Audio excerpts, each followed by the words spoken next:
On my husband's 40th birthday, he asked for something that froze me in place, a one-night pass. I said no, and he swore it ended there. Days later, a hidden hotel charge told a different story, and the name tied to it shattered me. I didn't confront him.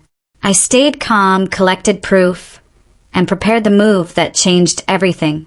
Before I take you deeper into how a single request unraveled an entire life, pause for a second. Stay with this story, support the channel, and leave a comment telling me where you're listening from. It helps these real-life stories travel farther than silence ever could. We lived on a quiet loop in Briar Hollow, the kind of street where mailboxes matched and the homeowners association sent overly cheerful newsletters filled with exclamation points. Our house was a pale two-story with a porch swing I once imagined using every evening, though real life had a way of swallowing those plans. Homework folders, missing cleats, dinners thawed too late. Thursday nights smelled like charcoal and dryer sheets. Friday mornings were lined with trash bins rolling to the curb in a tired procession. The week Evan turned 40, the air hung thick and damp, magnolia trees throwing perfume like confetti. I had planned something small. Just dinner at home, the kids, his favorite bourbon chocolate cake from my mother's recipe, always slightly lopsided, and handmade cards with crooked hearts and stick figures. We hadn't hired a sitter. Money felt tight with swim lessons, daycare, and the upstairs bathroom leak that kept returning like a bad memory. Still, I ironed the good tablecloth. Noah practiced singing without rushing the words. Ivy insisted on being in charge of candles. It felt like enough. Evan came home from the train wearing the navy suit that always made him look broader, more confident than he'd been when we met. He worked in finance downtown, glass offices, glowing screens, quiet power. The kids slammed into him at the door, arms wrapped around his waist. Ivy's curls were plastered to her forehead with sweat. "Smells amazing," he said, loosening his tie. "You didn't have to do all this." "I wanted to," I said. "Happy birthday." We used the good plates. Noah told a joke he'd practiced all afternoon and got the punchline wrong. We laughed anyway. Ivy passed the salt like it was priceless. When I tasted the cake, the bourbon warmth hit my throat, and I thought, this is a good night. Not impressive. Not worth posting. Just real. After bedtime, 3 bathroom trips, 1 meltdown over a missing stuffed rabbit. We stood side by side at the kitchen sink. I washed. Evan dried. The window reflected us against the dark yard, soft and ghost-like. He set down a plate, cleared his throat. "Can I ask you something?" he said, "without you reacting?" "That depends," I replied, flicking a soap bubble from my knuckle. He stared at the towel in his hands. "A hall pass," he said, "for my birthday."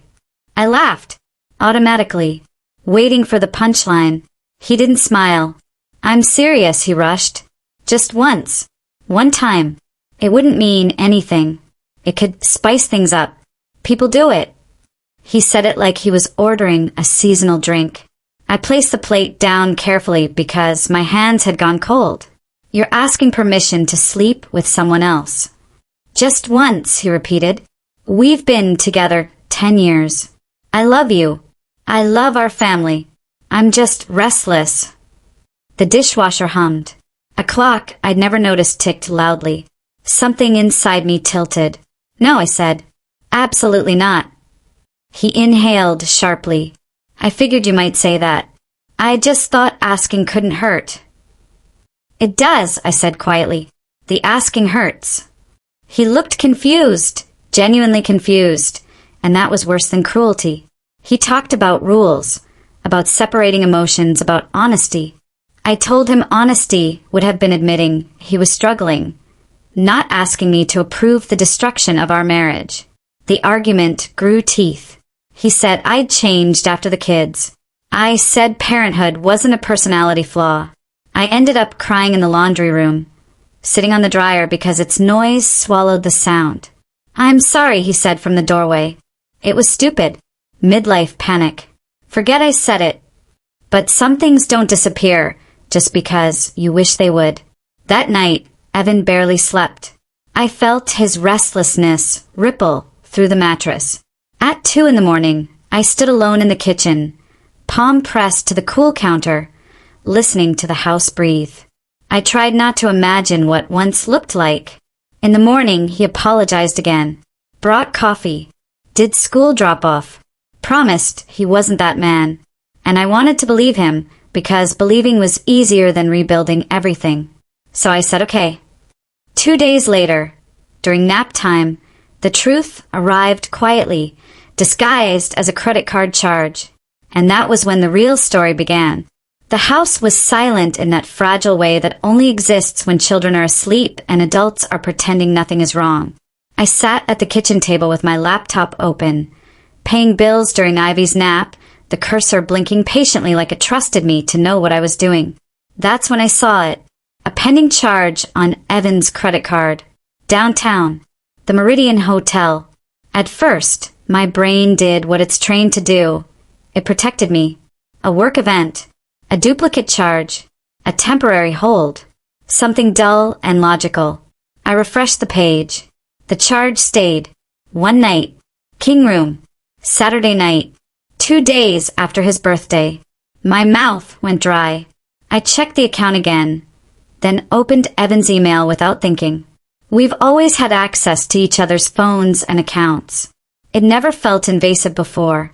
It felt like sharing a life. I typed Meridian into the search bar. The confirmation email appeared instantly. Polite, precise, devastating. Reservation confirmed. One night. King. Evan's name. His personal email. And then something worse. He'd forwarded the confirmation to another address. I recognized the address before my mind could stop my eyes. Hannah. For a moment, my body forgot how breathing worked. I had to consciously pull air into my lungs. The room felt too bright, too sharp, like I'd stepped into a place where my eyes hadn't adjusted yet. My finger hovered over the arrow to expand the email thread. I didn't want to open it. I did anyway. You sure? Her message. Sent the night of his birthday. No capitalization. A smiley face I'd seen 100 times. Rooms under my name. Same plan. Evan. What time? Hannah. A few more messages followed. Logistics. Arrival times. Parking. The kind of mundane coordination people use when they're walking calmly toward disaster. I pushed my chair back too fast. The room tilted. The dishwasher was running. I must have loaded it earlier, but now its hum sounded like it was roaring directly into my skull. I stood at the sink, hands braced on the counter, staring out into the backyard as if the grass could tell me this wasn't real. A squirrel ran along the fence.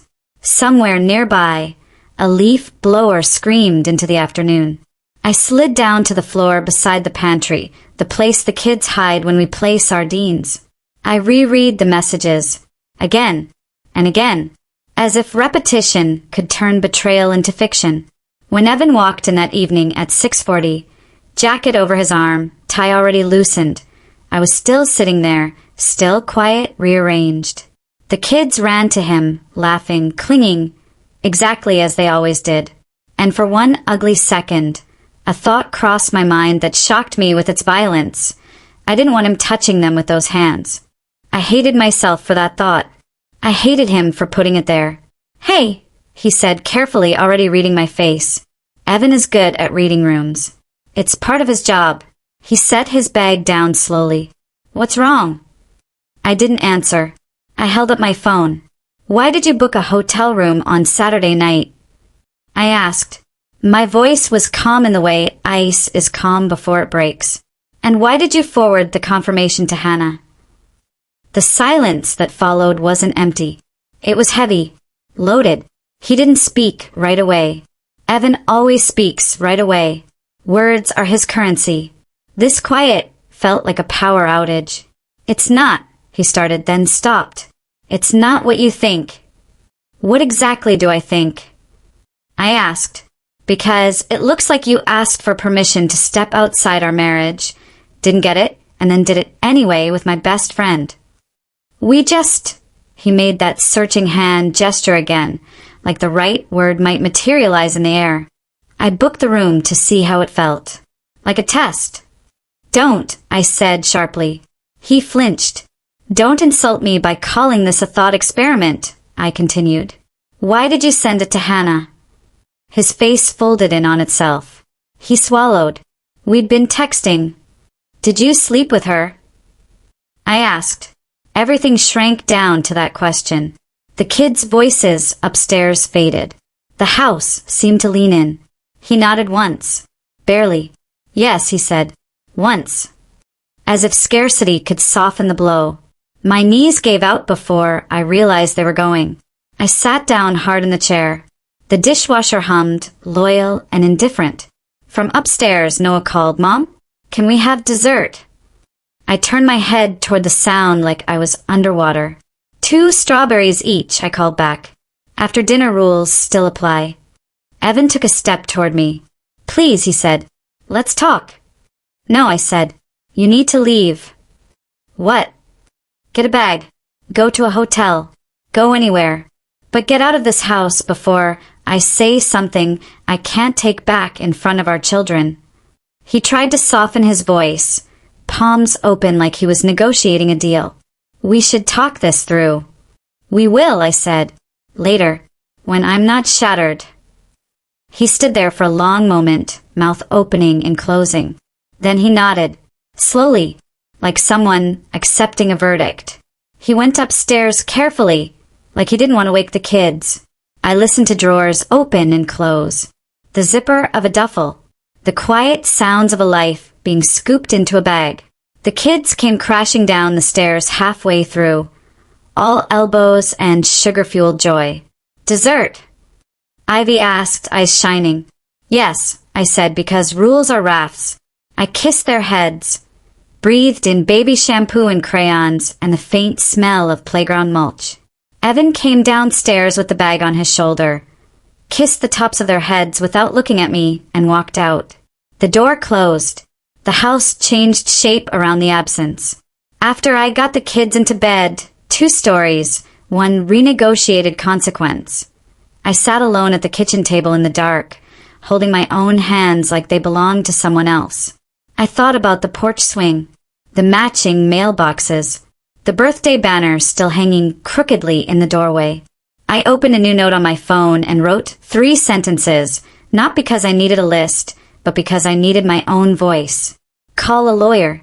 Tell Hannah never to come back here. Keep the kids' routine steady. Then I flipped the phone face down. The next morning, the house acted like nothing had happened. Coffee brewed. The cat screamed for treats. The kids padded around in pajamas. Routine put its hands on my shoulders and pushed me forward. When Noah asked if Dad was still at the hotel, I told him Evan was staying with his parents for a bit.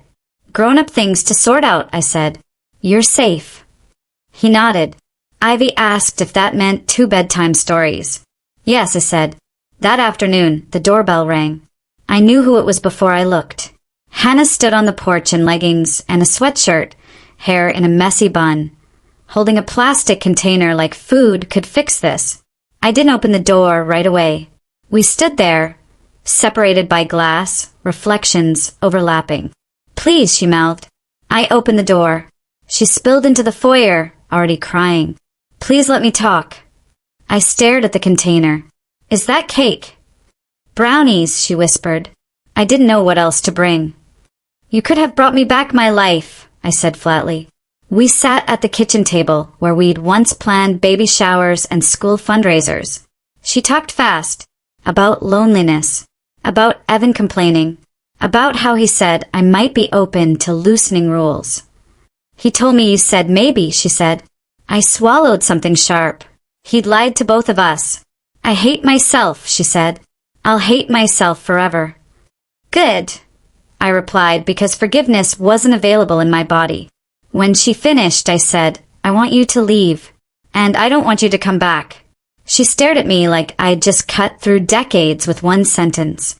Okay, she whispered. When the door closed behind her, the house exhaled.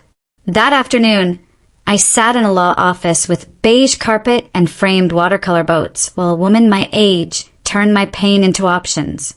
And for the first time since the kitchen sink, I felt something solid beneath my feet. The road ahead wasn't one I'd chosen, but it was one I would walk.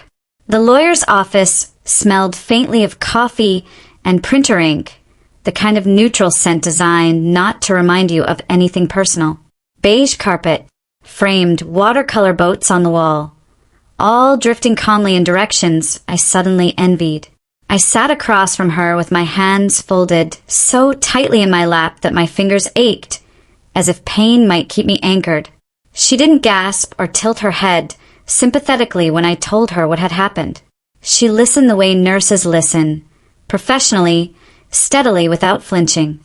I gave her the story in paragraphs, stripped of drama, the way you describe symptoms when you want help, not pity. When I finished, she nodded once. "You have options," she said. Options. The word felt unreal, as if someone had just told me I could choose gravity. She explained legal separation, custody schedules, temporary support, discovery. She translated the collapse of my marriage into bullet points and timelines. Income disparity, years married, county norms. She didn't minimize my pain. She gave it shape. "Document everything," she said gently. "Save texts, emails. Start a communication log. Keep it factual. Focus on the children." I wrote document log on the first page of a new notebook and underlined it twice. When I walked back to my car, my hand shook so badly I had to sit for a minute with my forehead resting against the steering wheel. It wasn't grief, not exactly. It was the aftershock of stepping onto a road you never meant to take and realizing it was solid beneath your feet. That night, Evan texted to ask if he could video call the kids. I said yes. Of course I did. He appeared on the screen, his face slightly pixelated, and the kids talked over each other about spelling tests and the sock the neighbor's dog had eaten. Evan laughed at the right moments. When they ran off to find the sock for visual proof, he looked at me through the screen. "Can we talk later?" he asked quietly.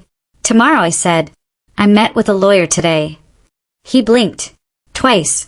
The tell I knew better than any vow. "Okay," he said. The house sounded different that night. Every creak seemed louder, every shadow unfamiliar. At dawn, I laced up my sneakers and went for a run without planning to. The cul-de-sac spilled into sidewalks lined with recycling bins and early walkers. The air was thick, warm, almost pressing against my back. My lungs burned. My legs found a rhythm that existed somewhere beyond thought. Running hurt in a way that felt deserved. When I got home, I answered emails, washed towels, dried Ivy's stuffed fox after she dropped it in the toilet. The legal and the domestic braided together, so tightly I couldn't tell where one ended and the other began.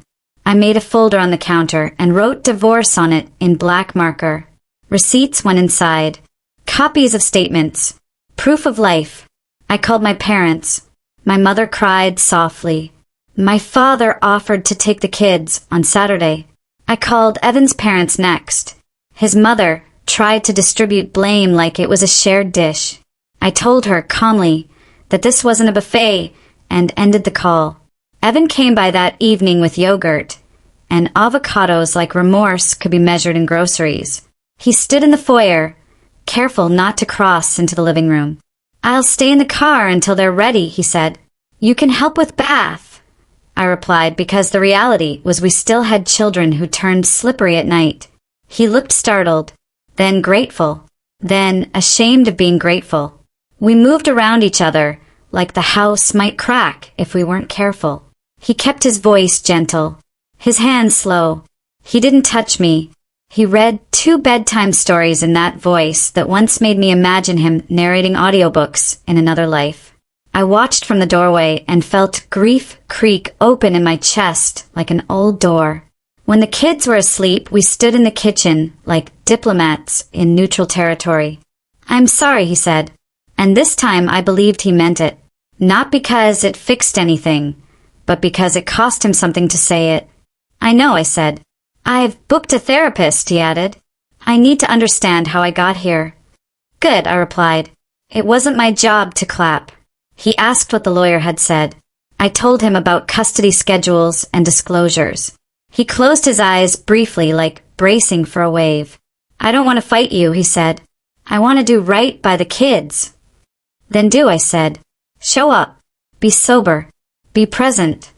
By the end of the week, we had a rhythm I hadn't chosen, but could survive. Ice cream Tuesdays, park visits, a calendar full of color-coded obligations. I labeled the kids' overnight backpacks Dad's house like they were going to summer camp. I cried in the church parking lot one morning, so hard I couldn't see straight.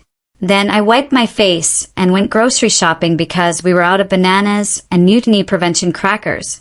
I texted a different group of school moms, not the one with Hannah in it, and asked for carpool help. 3 replied within the hour.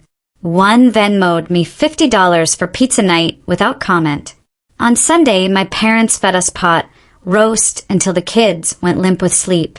My mother brushed my hair the way she used to when I was 11. My father washed dishes loudly, angrily, because that was how he knew how to love. You don't have to be brave every hour, he said, hands heavy on my shoulders. Just the next one. That night, after the house went quiet, I made a list that wasn't legal or logistical. It was survival vows. Sleep. Drink water. Answer only necessary texts. Don't stalk anyone online. Say yes to help. Say no when your body says no. Buy the good coffee. I carried my tea out to the porch swing for the first time in years. The wood was cool beneath my legs. A moth battered itself against the light, then vanished. Somewhere down the street, a grill brush scraped metal. Life continued. Exactly the same. Completely different. The first month after filing was a blur of small cuts. Joint accounts became pending. Mail arrived addressed to him and me, but never us. Even the coffee mugs in the dishwasher felt like strangers sharing a rack. Mediation took place in a downtown conference room with bad art and a box of tissues no one wanted to touch first. Evan sat across from me, tie crooked, eyes fixed on a point behind my shoulder. The mediator guided us gently through custody, finances, holidays. We were polite. The children's future sat invisibly between us like a fragile vase. When we left, we both looked like people who had spent the day in an airport, hollow, courteous, going in opposite directions. The kids adapted in the way children do. Fast, uneven, heartbreakingly practical. They drew 2 kitchens in their family pictures. They called his apartment Dad's house and ours home, without prompting. Sometimes Ivy asked if I would ever get a dad house too. We're good here, I'd say.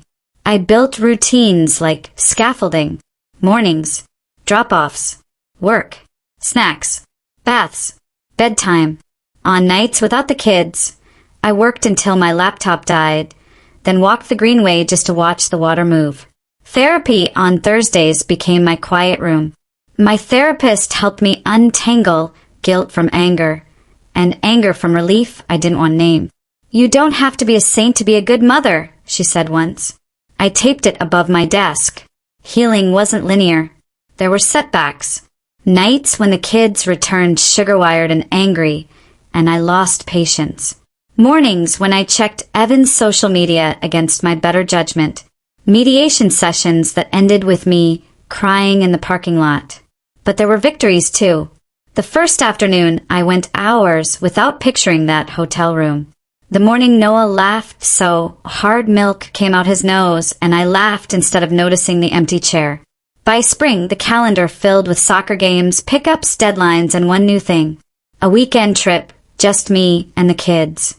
Mountains. Pancakes bigger than plates. Blanket forts in a hotel room.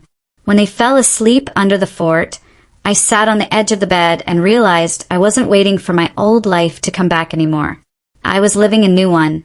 And somewhere inside that realization, something dangerous to the past took root. Clarity. Spring arrived the way it always does, without asking permission. One morning the air shifted, softer, damp with promise, and the trees along the greenway bloomed like they'd been holding their breath.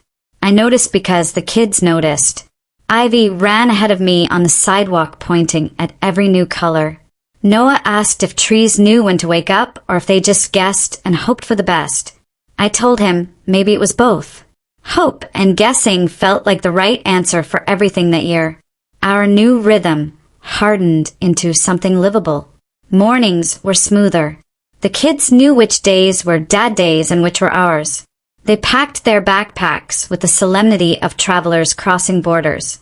I learned to time my grief around the handoffs. Never before, never during. Only after the car disappeared around the corner. On those afternoons, I'd come back into the quiet house and feel the echo first. Then I'd get to work. Work became my anchor. Not just income, identity. I stopped thinking of myself as someone filling time until life restarted and started thinking of myself as someone building something new. Clients multiplied. A long-form piece I'd pitched months earlier finally ran, then got shared. An editor reached out, then another. I raised my rates without apologizing. No one argued. That surprised me more than anything. One afternoon, I realized I'd gone an entire day without thinking about Evan and Hannah together. The realization startled me, like noticing a pain was gone only after you'd stopped guarding it. Not that the past disappeared. It resurfaced when I least expected it. Like the afternoon I found the birthday banner still folded in the hall closet while searching for sunscreen. I held it for a moment, then threw it away without ceremony. No tears, just a decision. Evan and I communicated, mostly through text now. Short, factual messages. Pick-up times. School forms. Doctor appointments. Occasionally a thank you slipped through. It never lingered. Once, at a school concert, we sat 2 seats apart in the folding chairs. Noah scanned the audience until he spotted us both, then grinned like he'd pulled off a magic trick. Evan leaned toward me and whispered, "You're doing a good job with them." It wasn't an apology. It wasn't forgiveness. It was acknowledgement. I took it. Hannah stayed gone. I blocked her number after she sent one last message, apologizing again, promising she'd never reach out. I didn't respond. Silence felt cleaner than words. Therapy cracked open deeper layers. My reflex to minimize myself. My habit of absorbing responsibility for other people's choices. The way I'd learned to confuse endurance with love. You stayed because you believed stability was safety, my therapist said one Thursday. Now you're learning safety can be built. That sentence followed me for weeks. By early summer, the kids and I planted tomatoes in the yard. Ivy named them all. Noah kept a chart, tracking which grew fastest. Watching something thrive under our care felt like a quiet rebuttal to everything that had fallen apart. On a rare kid-free Saturday, I joined a yoga class at the community center. The first class, I shook through every pose, my mind racing ahead of my body. By the 4th week, I could hold tree pose without wobbling. Standing there, arms raised, staring at a spot on the wall, I felt balance return, not just in my body but in my life.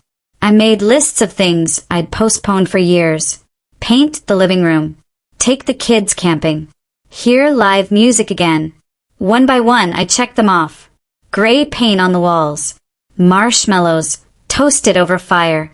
Bass vibrating through my chest in a crowded room while I laughed with women who didn't know my past and didn't need to. Healing didn't announce itself. It accumulated. The first time I caught myself humming while washing dishes, I stopped mid-song stunned. Then I laughed and kept going. That summer, my therapist suggested something radical. "What if you wrote this story?" she said, "not as something that happened to you, but as something you survived." The idea lodged itself in my chest. I started writing at night after the kids fell asleep. Not for clients, not for money, for me. Scenes poured out, the kitchen sink, the hotel charge, the porch swing. I wrote without worrying if it was good. I wrote because it felt necessary. One night, after a particularly long session, I leaned back in my chair and realized my hands weren't shaking. The memories didn't own me anymore. I owned them. By fall. The leaves along the greenway burned red and gold. The kids collected them in pockets and shoes.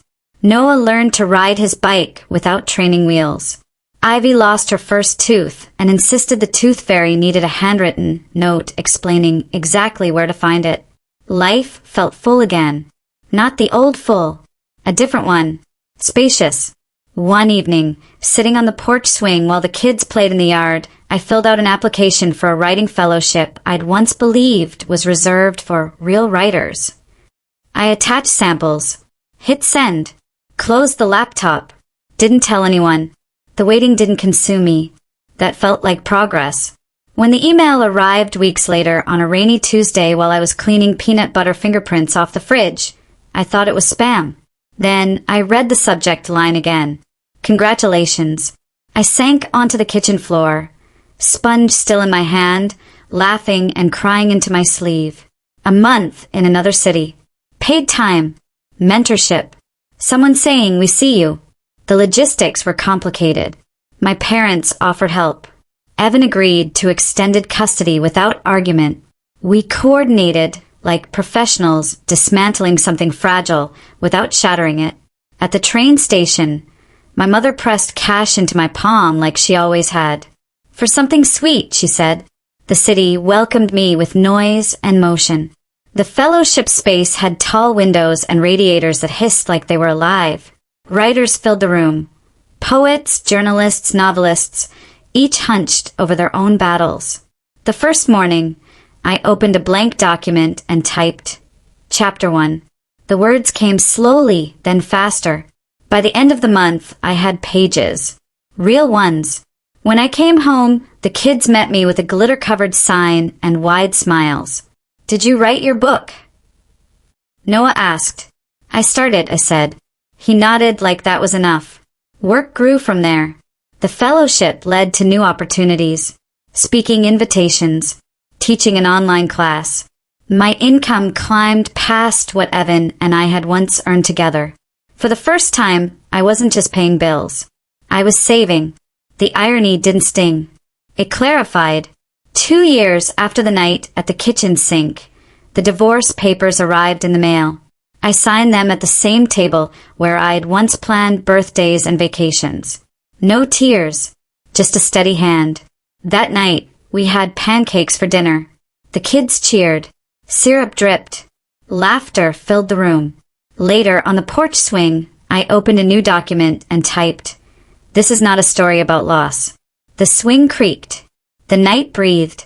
The future didn't feel like something to fear anymore. It felt like something I was already walking toward.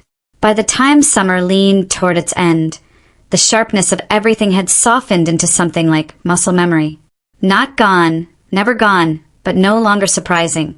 Pain had become familiar enough that it no longer knocked the breath out of me. It tapped instead a reminder, and I decided when to answer.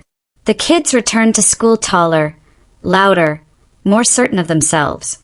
Noah had developed opinions about backpacks and insisted on packing his own lunch.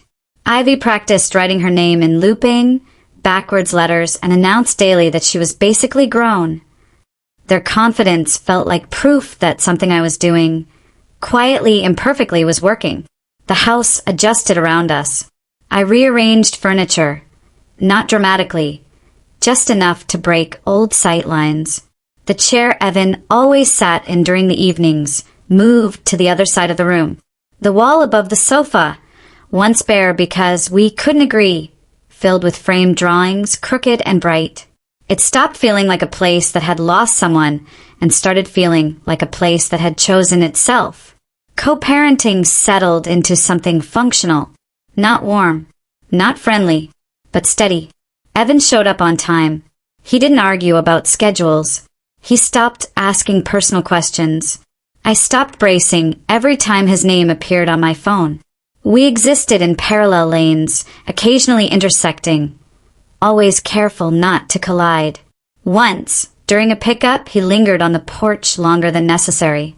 He looked thinner, older, not in a tragic way, just in the way men look when the scaffolding holding them up has been removed. You seem different, he said. I am, I replied. He nodded. There was something in his eyes then. Regret, maybe, but regret without action is just a ghost. I let it pass through me without stopping. Hannah didn't reappear. Mutual friends stopped mentioning her. When her name surfaced accidentally, it landed without heat. I'd made peace with the truth that closure doesn't arrive as an apology, it arrives as indifference. The writing continued to grow. What had started as a private reckoning became something sturdier. I woke early to write before the kids stirred. I wrote in the car during soccer practice. I wrote at night when the house finally exhaled. The story took shape, not as a diary but as a map. I wasn't just recording what had happened. I was understanding it. An agent reached out after reading one of my fellowship essays. Then another.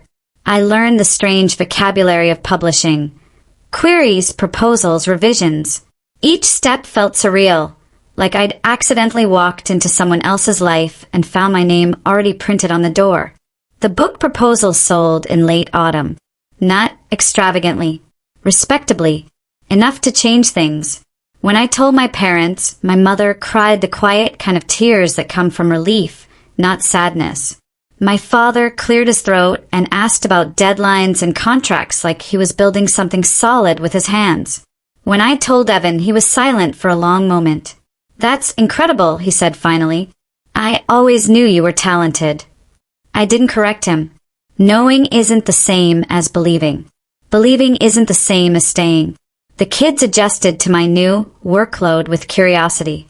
Noah bragged to his teacher that his mom was writing a real book. Ivy told strangers at the grocery store that I worked with words. I let them be proud. I let myself be proud too. There were still hard days. Days when exhaustion caught up to me and everything felt heavy again. Days when I missed the idea of having someone to share the burden with, not Evan specifically, but the shape of partnership. On those days, I didn't romanticize the past.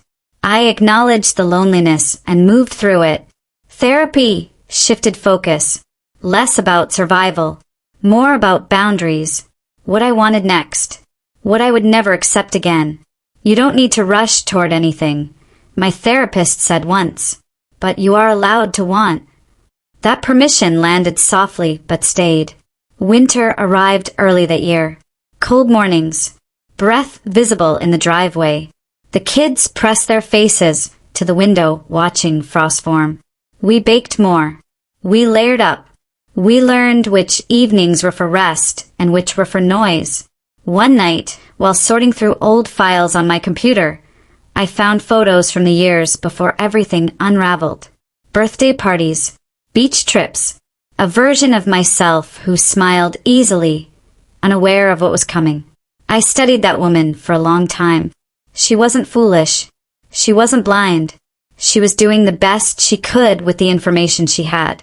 I closed the folder without guilt. The first public reading of my work happened at a small bookstore downtown. Folding chairs, warm lights, 20 people in attendance. My hands shook when I stepped up to the podium. Then I started reading, and something remarkable happened. The room went quiet. Not awkward quiet, listening quiet. When I finished, a woman approached me with tears in her eyes and said, "Thank you for putting words to something I couldn't explain." I drove home that night feeling taller somehow. Not louder, just more solid. By spring again, life had expanded beyond recovery. It was no longer about what I'd escaped. It was about what I was choosing. I started saying no without explanation. I protected my time fiercely. I stopped apologizing for ambition. I let friendships evolve naturally. Some deepened, some faded. None felt like losses. The kids thrived. Noah brought home a science fair ribbon. Ivy learned to ride a bike without training wheels, her shriek of triumph echoing down the cul-de-sac. We celebrated with ice cream on the porch swing, sticky fingers and laughter tangling in the evening air. Sometimes, late at night, I sat there alone, the swing creaking gently beneath me, and thought about how different everything felt. Not easier, not perfect, but honest. The past no longer felt like a wound. It felt like a scar, proof of healing, not damage. When the book's first printed copy arrived in the mail, I held it like something fragile and alive. The kids traced my name on the cover with reverent fingers. "You made this," Noah said. "Yes," I said. "I did." That night, after they were asleep, I placed the book on the kitchen table and sat across from it. I didn't cry. I didn't celebrate. I just sat there, breathing, letting the weight of it settle. This wasn't an ending. It was confirmation.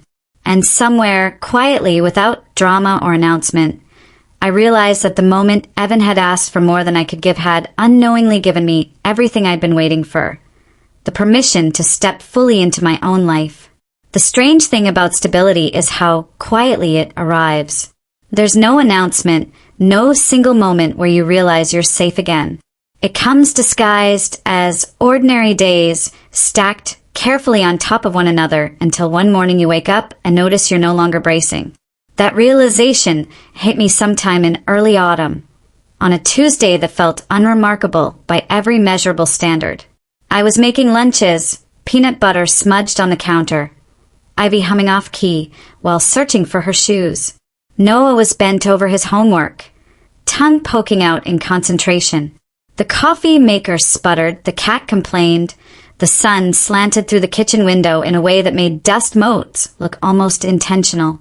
Nothing was wrong, and for the first time in a long time, nothing being wrong didn't feel temporary.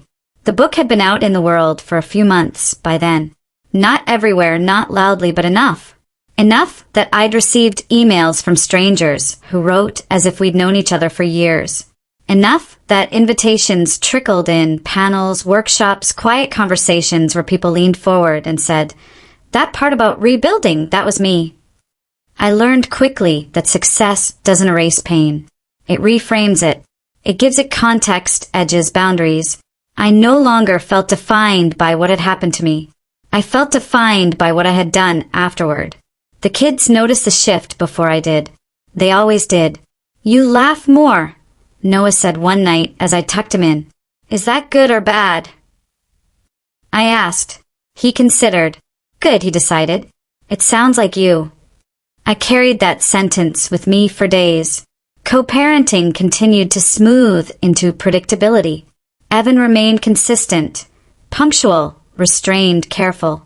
We spoke less often now, and when we did, it stayed focused. Logistics, school updates, medical forms. Once, during a handoff, he mentioned a promotion.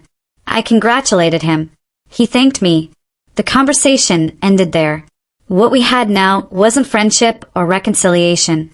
It was closure shaped like cooperation. I didn't need more. The past stopped interrupting my present. Memories surfaced, but they no longer hijacked me. I could remember the kitchen sink without feeling my chest tighten. I could think of Hannah without anger flaring. I didn't wish her harm. I didn't wish her well. She existed somewhere outside my orbit now, and that was enough. Therapy sessions shifted again. We talked about identity beyond survival. About desire, not just romantic, but creative, personal, expansive. "What do you want next?" my therapist asked one afternoon. The question didn't scare me anymore. "I want to keep building," I said, "but I don't want to build on top of myself." She smiled. "That's different than ambition," she said. "That's alignment." I started turning down opportunities that didn't feel right, even if they looked impressive on paper. I said no to panels that framed my story as tragedy. I chose conversations that focused on resilience, choice, and agency instead. I didn't owe anyone my pain as entertainment. The kids and I settled into rituals that felt sacred in their ordinariness. Friday movie nights, with popcorn spilled everywhere. Saturday morning pancakes. Sunday walks along the greenway. The porch swing became our evening landing spot again, not as a symbol of what had been lost, but as proof of what remained. Sometimes I sat there alone after they went to bed, the house quiet but not hollow. I'd think about the woman I'd been 2 years earlier, standing in the dark kitchen, palm pressed against cold granite, trying not to shatter. She'd survived on instinct. I was living on intention. Winter returned gently that year. Snow dusted the cul-de-sac, just enough to excite the kids and disrupt nothing else. We built a crooked snowman. We burned soup once and ordered pizza. I stopped seeing small failures as signs I was failing. They were just life. On a rare kid-free weekend, I took a solo trip to the coast. Nothing dramatic. Just a small rented room, long walks, notebooks filled with half-formed thoughts. On the second evening, sitting by the water with a mug of tea cooling in my hands, it occurred to me that I felt content. Not relieved, not victorious. Content. The feeling surprised me so much I laughed out loud. When I returned home, the kids met me at the door like I'd been gone for years. Ivy clung to my leg. Noah wanted to tell me everything at once. The house felt warmer with them in it. Louder. Alive. That night, as I lay in bed, listening to their footsteps upstairs, I realized something else had shifted. Something subtle but undeniable. I wasn't afraid of the future anymore. I didn't rush toward anything new. I didn't need to prove I was healed by replacing what I'd lost. I dated casually, thoughtfully, with boundaries that surprised even me. I walked away from situations that felt unsteady without needing a dramatic reason. No had become a complete sentence. One evening, while clearing old files from a storage box in the garage, I found Evan's old birthday cards tucked into a folder I'd forgotten about. I sat on the concrete floor flipping through them, reading words written by a man who once believed he would never leave. I didn't feel sad. I felt grateful for the love that had existed and for the clarity that ended it. I threw the cards away. The next book took shape more slowly. It wasn't urgent in the same way. It didn't demand to be written. It invited itself in gently. I let it. I trusted the pace. Life filled the space between chapters. School events, parent-teacher conferences, Ivy's dramatic monologues, Noah's sudden interest in astronomy. We learned constellations together from a library book lying on a blanket in the yard. Stars don't disappear, Noah said thoughtfully. You just can't always see them.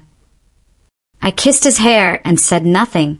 By the time spring rolled around again, I realized the story I'd been telling myself for years, that I was someone who endured no longer fit. I wasn't enduring anymore. I was choosing. The choice wasn't loud. It didn't come with a partner or a proclamation. It came with mornings that felt steady, evenings that felt earned, and a sense of self that no longer needed permission. The betrayal that had once defined everything now felt like the first domino in a long, careful line. Not because it was necessary, not because it was justified, but because it forced me to stop shrinking my life to keep someone else comfortable. I didn't thank Evan for that. I didn't need to. I thanked myself.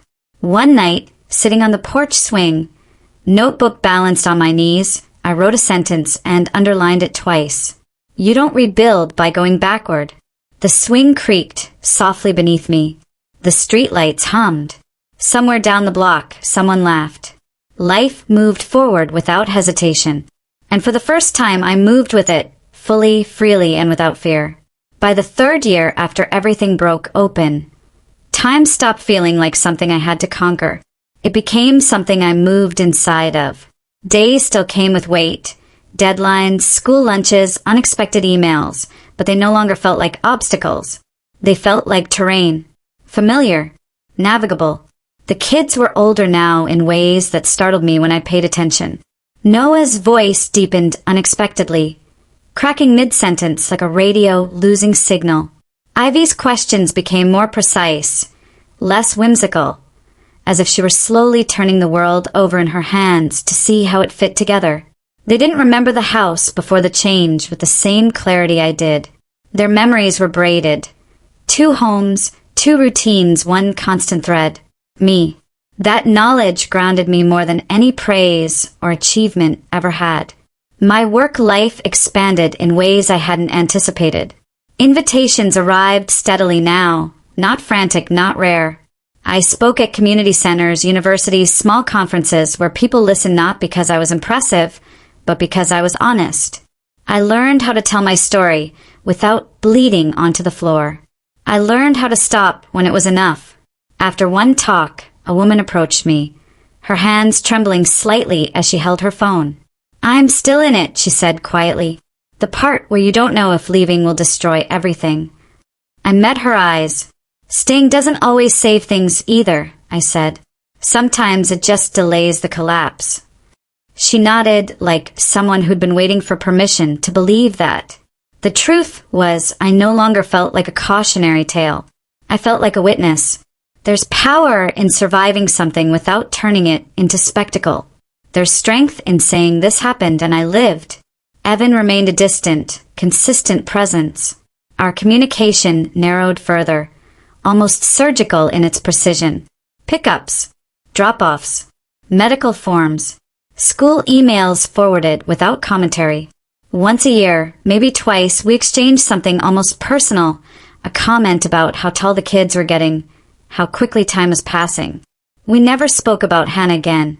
I heard things through the grapevine, that she'd moved cities, changed jobs, tried to start over somewhere no one knew her story. I didn't track it down. I didn't wonder what her life looked like now.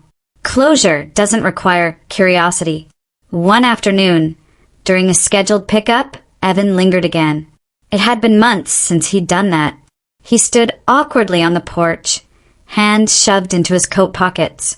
"Can I ask you something?" he said. I didn't answer right away.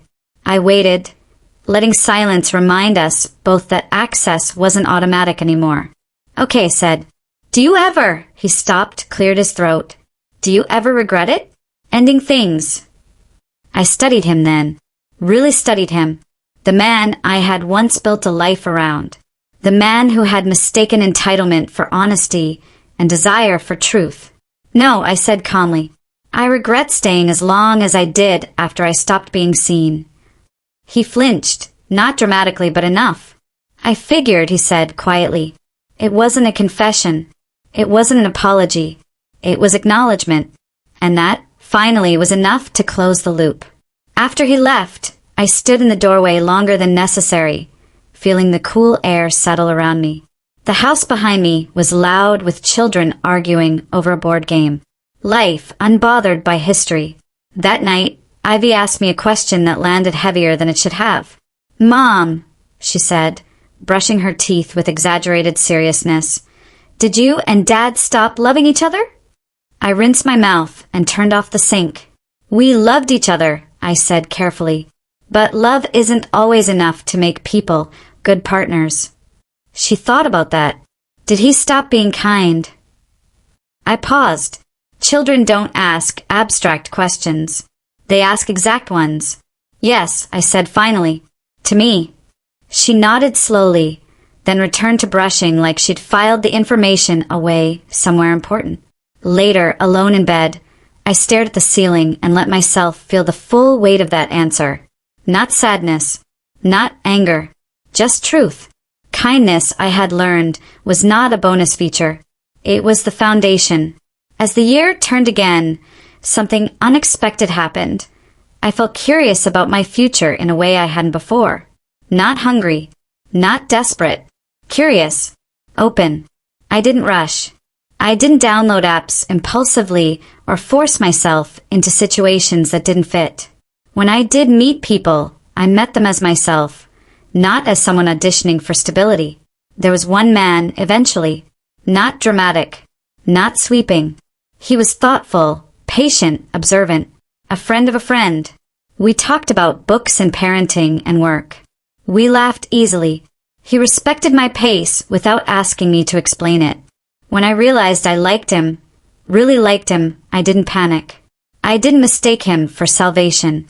I saw him as an addition, not a replacement. That distinction mattered more than anything.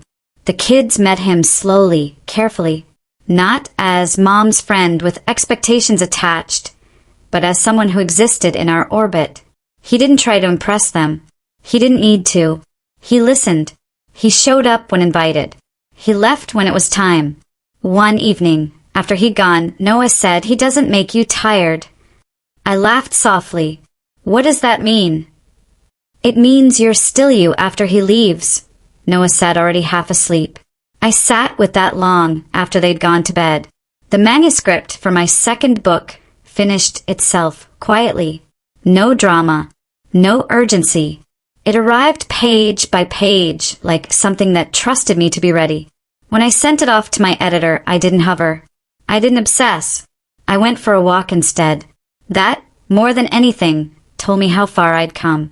The past, once a constant companion, now appeared only when invited. I could revisit the kitchen sink scene without feeling my throat close. I could remember the hotel email without shaking. I could think of the woman I'd been, confused, faithful, exhausted, and feel compassion instead of grief. I hadn't been weak. I'd been loyal in a world that didn't deserve it. One night, while sorting old notebooks, I found the very first list I'd written.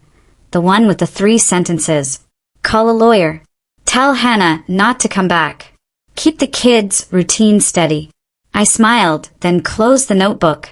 Every single thing on that list had changed my life. On the porch swing, under a sky bruised with stars, I let the night settle around me. The street was quiet. The kids were asleep. The house felt full without feeling crowded. I thought about how easily this story could have ended differently. How easily I could have stayed. Convinced myself that betrayal was a phase, that silence was peace, that survival was success. Instead, I had chosen something harder. I had chosen myself. Not loudly, not cruelly, not to prove a point, just fully. And as the swing creaked gently beneath me, I understood something with absolute clarity. This wasn't the aftermath anymore. This was my life. The year everything finally settled was not dramatic. No fireworks.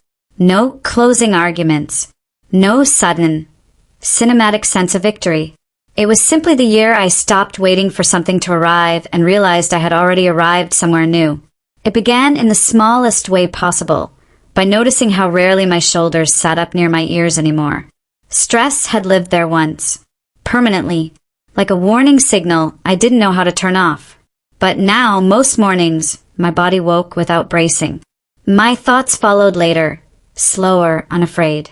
The kids noticed first, as they always did. You don't rush anymore, Ivy said one afternoon as we walked home from school, her backpack swinging wildly against her knees. I don't. I asked. She shook her head with authority. You walk like you have time. Time. That felt like wealth. Noah was deep into a phase of questions that began with what if and ended somewhere between science and philosophy. He wanted to know how long things lasted. Stars. Friendships. Feelings. He wanted answers I couldn't give. So instead I taught him how to sit with uncertainty without fear. You don't need to solve everything right away, I told him one night as we lay on the grass, staring up at the sky. Some things just unfold. He nodded, satisfied. That was something I hadn't known how to do once. Let life unfold without gripping it too tightly. Work expanded in ways that felt sustainable, not consuming. I said no often enough that yes remained meaningful. I taught classes that felt less like instruction and more like conversation. I wrote pieces that weren't about pain, but about structure, language, choice. About how rebuilding isn't a moment, but a practice. The book continued to find readers. Not masses, not fame, but something better, connection. Emails arrived from women and men who didn't ask for advice, just acknowledgement. This happened to me too. I didn't know anyone else felt like this. You made me feel less alone. That was the part that mattered. Evan remained present and peripheral, exactly where he belonged. Our co-parenting had matured into something that didn't require effort anymore. It ran on habit and respect. Not intimacy, not nostalgia, just function. Once, during a school fundraiser, we found ourselves standing beside each other while the kids ran off with friends. He glanced at me, then looked away. You seem lighter, he said. I considered that. I am. He nodded slowly. I'm glad. I believed him. And that surprised me, not because he didn't mean it, but because his feelings no longer carried weight in my decisions. They existed. They didn't direct. That was freedom. The man I'd been seeing, quiet, patient, steady, remained part of my life in a way that felt additive rather than consuming. He didn't rush me. He didn't try to fit himself into spaces that weren't offered. He met me where I was and stayed there. One evening, after the kids were asleep, we sat on the porch swing together. The air was cool. The streetlights hummed. "You don't tell this story like you're angry anymore," he said. "I'm not," I replied. "I'm protective." There's a difference. Anger wants to scorch. Protection wants to preserve. I had preserved myself. The kids adapted to his presence, naturally, without confusion or attachment they weren't ready for. He wasn't a replacement. He wasn't a role. He was simply someone who treated their mother gently and left her stronger than he found her. That mattered more than titles. One night, Noah asked a question that made my chest tighten, not with fear, but with awareness. "Do you think people get more than one big life?" he asked. I smiled. "I think people get one life, but lots of chapters." He accepted that. I like this chapter. So did I. The house felt different now, not because it had changed structurally, but because it no longer held echoes. The rooms didn't replay arguments or silence. They held laughter. Homework spread across the table. Music drifting from open windows. I painted the hallway a soft cream color one weekend, Ivy handing me brushes and declaring herself my assistant. We splattered paint on the floor and laughed. When it dried, the house looked brighter, but more importantly, it felt intentional. This was no longer a place where something had ended. It was a place where something was being lived. I stopped measuring my progress by how little I thought about the past. That was a trap. Instead, I measured it by how present I felt in the now. How easily I laughed. How deeply I rested. How clearly I chose. There were moments, quiet ones, when the old memories surfaced unexpectedly. A song, a scent, a restaurant we'd once loved. But they didn't hijack me anymore. They passed through like weather. I no longer needed to narrate my survival to myself. I trusted it. The final edits on my second book were sent off in early spring. I closed my laptop and didn't immediately open another document. I went outside instead, sat on the porch steps, let the sun warm my face. That too was growth. My parents came to visit more often. My mother folded laundry without asking. My father fixed a loose hinge. They didn't comment on how much better I seemed. They didn't need to. One afternoon, my mother caught me watching the kids play in the yard, smiling without thinking. "You know," she said gently, "this isn't how I pictured your life going." I nodded. "Me neither." "But," she continued, "it's good." "Yes," I said, "it is." We sat there quietly, sharing something that didn't need to be explained. I realized then that the story I'd once been afraid to tell had become something else entirely. Not a warning, not a lesson, but a record of becoming. I had become someone who listened to herself. Someone who didn't confuse loyalty with self-erasure. Someone who understood that being chosen begins with choosing yourself. The kids grew. Seasons turned. Life kept moving. And one night, sitting alone on the porch swing again, notebook open on my lap, I wrote a sentence that felt like the truest thing I'd ever known. You don't win by being right. You win by being whole. The words settled into me like truth does, quietly, permanently. I closed the notebook, leaned back, and listened to the night breathe around me. I wasn't waiting anymore. I was home. The strange thing about wholeness is that it doesn't feel loud when it arrives. It doesn't announce itself with certainty or demand to be acknowledged. It settles instead, quietly, like a deep breath you didn't realize you'd been holding for years. The year my second book released, life felt almost ordinary again, and that ordinariness felt miraculous. Noah had reached the age where his shoes were suddenly always too small. Ivy insisted on choosing her own outfits and believed mismatched socks were a form of self-expression. Mornings were still rushed, evenings still chaotic, but the chaos no longer felt threatening. It felt alive. The house had learned us. The porch swing creaked differently now, not as a reminder of loss, but as punctuation at the end of full days.